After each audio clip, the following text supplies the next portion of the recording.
You're watching Netrush Report, your home for in-depth sports stories that go beyond the scoreline. If you love tennis, if you love stories of grit, glory, and everything in between, make sure to subscribe and join our growing community. Now let's get into it. Emma Raducanu'S recent words struck a chord. It's funny when people ask where I'm from. I don't feel entirely British. This wasn't just a casual remark. It was a window into the mind of a 22-year-old athlete who has spent her life bridging cultures, languages, and expectations. Her mother, Renee, hails from Shenyang, China. Her father, Ion Raducanu, comes from Bucharest, Romania.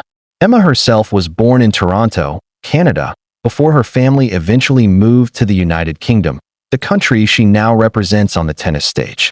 She grew up in London, but her household wasn't a typical British one. She speaks Mandarin with her mother, embraces Romanian traditions from her father, and carries Canadian roots from her birthplace. So when fans or journalists ask, "Where are you really from?" Emma's answer is never simple. She's part of all of these worlds. And that, she says, is both her challenge and her strength. Let's rewind. The year is 2021. The world is still navigating the effects of the pandemic, but tennis fans are buzzing. Out of nowhere, an 18-year-old qualifier from Britain stuns the world by winning the US Open. No one expected it. Not even her. She didn't drop a single set across the entire tournament. Emma Raducanu became the first qualifier in history to win a Grand Slam, and the first British woman since Virginia Wade in 1977 to claim a major. It was Cinderella. It was Hollywood. It was the kind of story tennis hadn't seen in decades. Overnight, Emma was a superstar. Endorsements rolled in: Nike, Dior, Tiffany & Company, British Airways. She was hailed as the future of British tennis. But here's the thing. With fame comes pressure. And with pressure comes scrutiny. Emma wasn't just expected to be a good player anymore. She was expected to be the player. The new face of British tennis. The next global icon. And for a teenager still finding her identity, still finding her rhythm on the professional tour, that was an impossible weight to carry. Since that fairy tale in New York, Emma Raducanu'S career has been complicated. She has shown flashes of brilliance, like her quarterfinal run at the 2024 Miami Open, her semifinal push at the Washington Open, and her ability to go toe-to-toe with the best. But she has also struggled. Her Grand Slam record since 2021 has been disappointing. Injuries, inconsistency, and early exits have plagued her journey. Most recently, she fell in the second round of Cincinnati to Aryna Sabalenka, a reminder of just how tough life on the WTA Tour can be. She's out of the seeded positions now, meaning every tournament brings tougher draws, more uphill battles, and less breathing room. Part 4. The Coaching Carousel.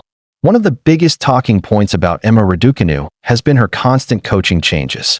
In just a few years, she's worked with Mark Petchey, informally, Nigel Sears, Andrew Richardson, who guided her to the US Open title, Torben Beltz, Dmitry Tursunov, Sebastian Sachs, Nick Cavaday, and now, Francisco Roig, Rafael Nadal's former coach. Critics argue that no player can succeed without stability, that Emma needs to settle with one coach and stick it out. But Emma herself clapped back recently. Some partnerships didn't count. They were on a trial basis. I've been trying to figure out what works for me. She sees this not as chaos, but as experimentation, as part of her growth. And when you think about it, doesn't every 20-something experiment before figuring things out? Emma just happens to be doing it on the biggest stage in the world. Now let's go back to her confession, her feeling of being not entirely British. Some critics in the UK didn't take that lightly. They wanted their national hero to wear the Union Jack proudly, to embrace the label without hesitation. But Emma has been clear. She is proud of her British identity. She loves representing the UK. She cherishes the Wimbledon stage. At the same time, she doesn't want to erase her Chinese and Romanian roots. She doesn't want to silence her Canadian beginnings. Instead, she embraces all of it. The languages, the cultures, the traditions, the perspectives.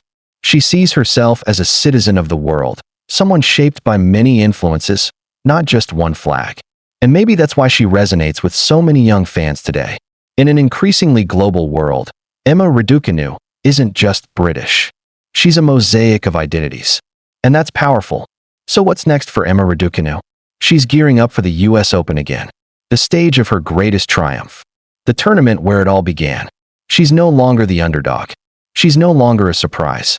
Now, she's the hunted. The question is, can she find that same spark? Can she silence the critics? Can she prove that her US Open victory wasn't just a one-time miracle, but the beginning of a lasting legacy? Her partnership with Francisco Roig could be crucial. Roig knows how to mold champions. He worked with Nadal for years. He understands the grind, the mentality, the details of staying at the top. If Emma buys into his system, if she finds stability at last, there's no reason why she can't rise again. But one thing's for sure, no matter what happens, Emma Raducanu'S story is far from over. Emma Raducanu isn't just a tennis player. She's a cultural symbol, a reminder that identity is complex, that success is never linear, and that belonging can mean many different things at once. She may not feel entirely British, but maybe that's the point. Maybe Emma represents something bigger, the idea that in today's world, we don't have to be just one thing. We can be many things, and we can still shine. You've been watching Netrush Report. If you enjoyed this deep dive into Emma Raducanu'S journey, make sure to like, subscribe, and hit the bell so you never miss our future stories. Until next time, stay inspired, stay curious, and we'll see you in the next report.